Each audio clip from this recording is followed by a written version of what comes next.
All right, guys, today we got some big warnings, stuff that affects you because you might be eating it, it might be in your fridge, it might be recalled due to a life-threatening situation. Just to name a few, a huge potato recall that is sweeping across the US. Big FDA warning on pop, a couple specific ones to mention. We're gonna touch on a toxic forever chemical that's showing up in food and wine. We've got some companies closing down, some information on non-stick cookware. They might be pulling it off the shelves completely. Certain nuts, massive closures of other stores. Big warnings on seafood, produce, meat, and much more coming right up.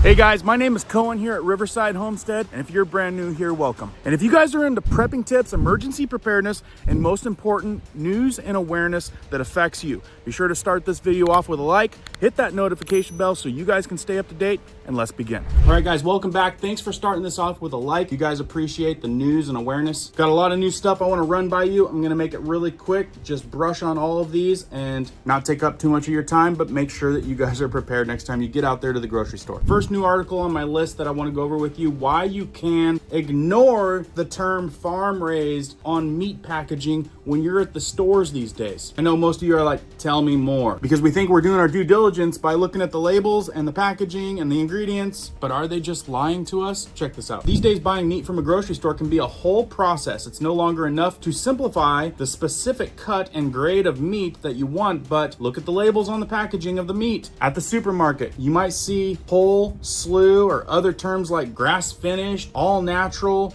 free run. Do we know which one's the right one? One such term you should ignore, according to John Urbana, founder of KOW Steaks and the 6th generation cattle farmer. He said farm raised is the new term at the grocery store. That is not what you think it is. And trust me, they're gonna get you on this because you're gonna see pictures of happy cows on a grassy hillside above a farm with endless zero fences, but that might not be the case. By definition, a factory farm, concentrated animal feeding operation, which is a CAFO, is still technically a farm, though large CAFOs can confine more than 1,000 cattle raised for meat. Folks, concentrated animal feeding operation. All right, I took a minute to dig up some photos to give you guys a visual. CAFO pictures. Top one here, you can see chickens, maybe turkeys. The next one, you can see pigs. Here's another one. I mean, people are trying to let people know, make people aware of this is what a CAFO is a concentrated animal feeding operation. You can see the pigs all in a little order. There's publications on CAFO, people trying to get the awareness out of what this really looks like. Here's an operation with cattle. I mean, do you guys see any green grass and fresh hillsides? Happy cows. So yeah, don't let the pictures and the terms fool you. They're saying that more than 1,000 cattle can be raised for meat in these things. The reality is that the term farm raised is nothing more than a marketing ploy. Look, there is so much dishonesty and misleading that's happening in the market industry out there these days that I wouldn't even believe in the terms that they put on these things in grocery stores. When you're at that large scale and commercial big box scale, I'm telling you, you're really lucky if you're even getting stuff that was in the USA. Let alone the grassy hillsides. Remember, USA meat, made in the USA. They could be getting it from India, Brazil, and then as long as it's packaged here in the USA, they get to slap that label on it. Now, if you're looking for the best meat that I've ever found, I'll put a link down in the description for that and you guys can look into that. But check this out. We got a lot to cover and I need to keep moving. So right here in this article, Bear's ice cream recalled after flavor containing life-threatening allergen was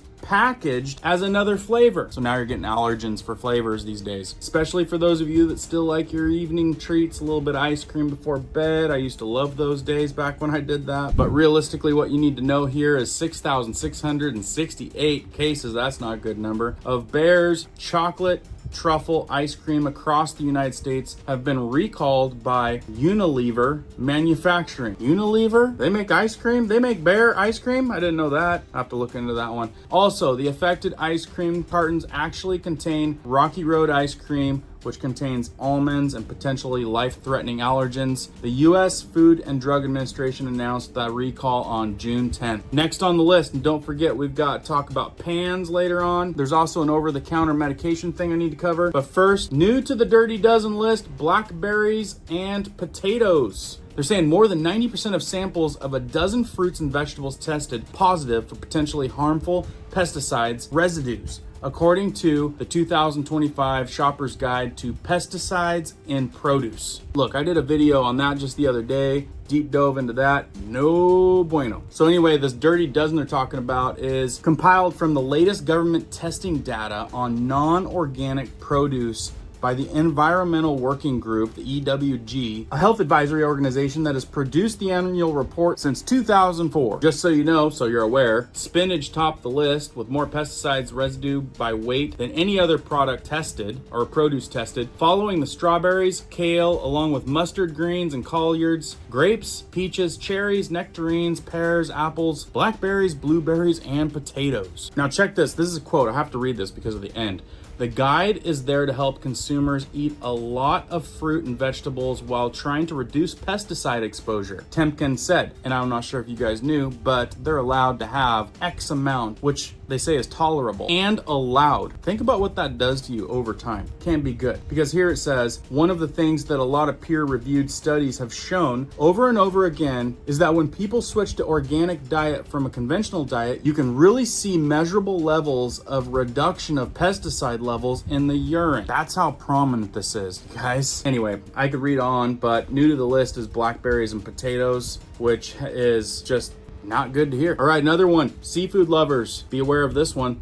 Shrimp scare. What you need to know about the latest listeria recall. So if you guys didn't hear about it, big shrimp listeria recall. And in this article, the FDA has not yet released a full list of specific brands or lot numbers involved. They're saying consumers are urged to exercise caution and stay informed as more details emerge. So basically they're saying there's a bunch of listeria out there, but we're not going to give you the information to know exactly what it's in. They don't really know if it came from the processing plant during distribution or at any other point of the supply chain. And that's the crappy thing about getting stuff from these huge box stores, is the supply chain is absolutely ridiculous. Got so many pieces of the puzzle, so many layers of people making their little 2 cents on this whole escapade of the supply chain. What they're saying you need to do though is check for updates, inspect your freezer and refrigerator, and return or dispose if you do have something that's bad. Clean and sanitize, understand listeria symptoms, which is probably good to know. Practice safe food handling, stay informed about your food supply. Moral of the story is if you got shrimp, you got seafood, you might want to look up this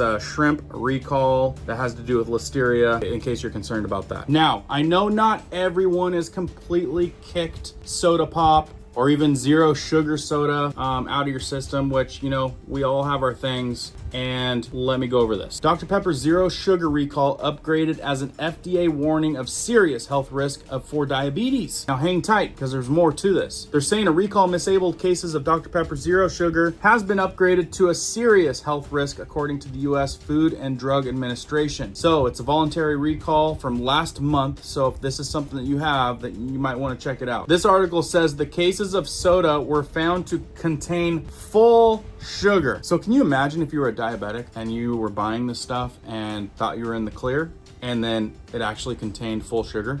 I think they're typically like, what, 45 grams of sugar per can or serving? So anyway, they upgraded this to a class 2, which is a big deal if the wrong person gets this. And at the same time, they're also promoting this other little article. Experts say quitting Diet Coke can improve heart health and gut balance. You don't say. And this, I think, is from Fox News or Fox Business News. Yeah, I mean, it's full of chemical, folks. If you're trying to balance the gut, there's healthy ways to do that. I wouldn't use chemicals and synthetic ingredients that they make this entirely with. They're saying it may have 0 calories and no sugar, but experts say Diet Coke is not generally considered a healthy beverage. And trust me, I know a handful of people that drink this stuff daily. Like, you thought the regular Coke was bad enough? You know, I'm talking about cleaning drains and cleaning your wrenches and what it does to you. But I mean, they're saying that this stuff is just as bad. They're saying previous studies have linked diet soda in general to increased metabolic and cardiovascular risks, among other health effects. I got to keep reading because this is really important. I know there's a lot of you out there that are still drinking pop and soda and even diet soda thinking that you're doing better. But research shows that drinking 2 or more artificially sweetened beverages per day may increase the risk of heart disease and stroke. Michelle Ruthaston of New York-based registered dietitian who specializes in heart disease told Fox News Digital. Look, I'm beating this one up because I know this affects a lot of folks. That's why I'm going over this stuff, and it's important stuff. Whether you're ready to drop it or not, you should know it. Another study showed that just one diet soda increased the risk of AFib, an irregular heartbeat that increases the risk of vascular events like a stroke. Some studies even showed that this may be due to how artificial sweeteners processed in the body and the metabolites they produce, Rothenstein said, while other researchers suggest that diet sodas may negatively change the balance of gut bacteria, which plays a role on chronic disease. Look, and I know a lot of you guys know that gut balance is a very, very vital role through all the way through. And just so you know, aspartame, which is the stuff that makes this stuff taste sweet, the artificial sweetener in Diet Coke has been labeled as possibly carcinogenic by the World Health Organization. How can it be possibly? I mean, these guys are full of science, right?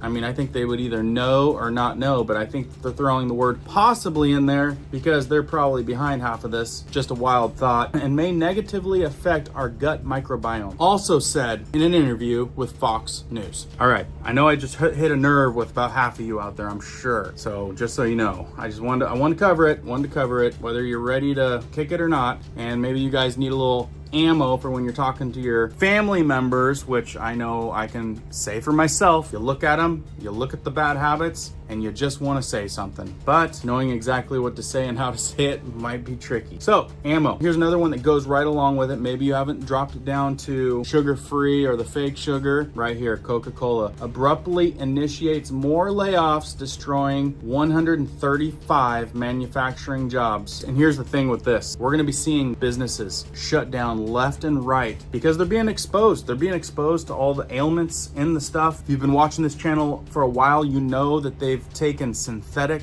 alternatives and replaced them with the good ingredients that probably cost way too much for them. And we know that they put profit over people. In this case, this time the target is American Canyon, California, more specifically at the 1201 Commerce Boulevard. They're saying this plant will close on June 30th and will result in 135 layoffs. It's not the only company shutting down. There's you can look them up. Here's another one, for example, U.S. sausage maker Johnsonville closes packaging site. And this closure impacts 274 jobs at the facility. We've went over layoffs previously regarding these food companies, and I think we're gonna see a lot more. But regarding more things, before I get to Teflon pans being off the shelf, and I wanna touch on Forever Chemicals real quick, I have to mention the Blue Diamond, peanuts, almonds, all that kind of stuff. I know a lot of people buy these, that's why I'm bringing it up. Blue Diamond announces targeted shutdown of U.S. manufacturing plant. And that's what I'm talking about. These places are just shutting down left and right. And if you guys buy Blue Diamond almonds, which is one of the main brands out there, who knows, they might start getting more expensive. But in this case, they're blaming it on tariffs. Tariffs like aluminum and steel soaring, plus the uncertainty. They're kind of blaming it on that, saying it's all been not very easy. So in this case, Sacramento, again, California, all kinds of problems. 600 workers. Also in the same realm of this, Kroger faces massive worker walkout, closed stores. What happens on the day that you go to the store and you just can't even shop? That's another reason why we want to be a little bit prepared. Anyway, this company's had major negativity in the publicity of the company. Looks like they're blaming it on CEOs and stuff like that, but Kroger now faces a labor battle on two fronts. Anyway, other articles, Kroger drivers join Teamsters, authorize a strike. So anyway, guys, if you guys shop at Kroger,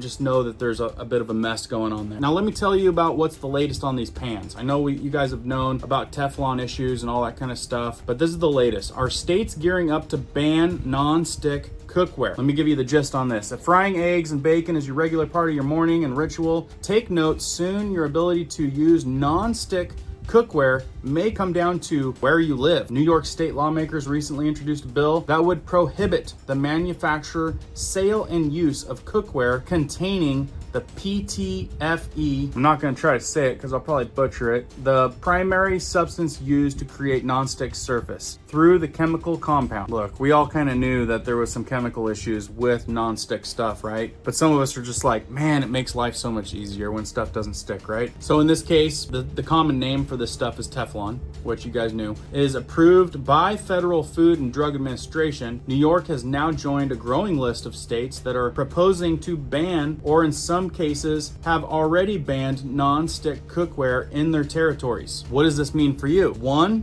it might become a commodity. Either we'll see some sales on it really quick, or it's going to become more hard to get and more expensive. Anyway, the Senate bill is S1767, which if passed will prohibit the manufacture, sale, and use of cookware containing that type of Teflon, and is also known as being in the family of PFAS. And if you guys didn't know, substances like PFAS, which are known to have severe health effects, such as harm to reproductive and bodily functions, development of effects in youth, increased cancer risks, increased risk of high cholesterol and obesity. They're saying in quotes, we should not leave people vulnerable to the potential negative health effects, it concludes. So when it comes to all these forever chemicals and things that are coming to light more and more frequently, that we've all probably been using for a very long time, we're gonna be seeing a lot more changes a lot faster as more stuff comes to light. Much like this article right here, toxic forever chemicals showing up in European food and wine. Just real quick, a team of researchers found an alarmingly high level of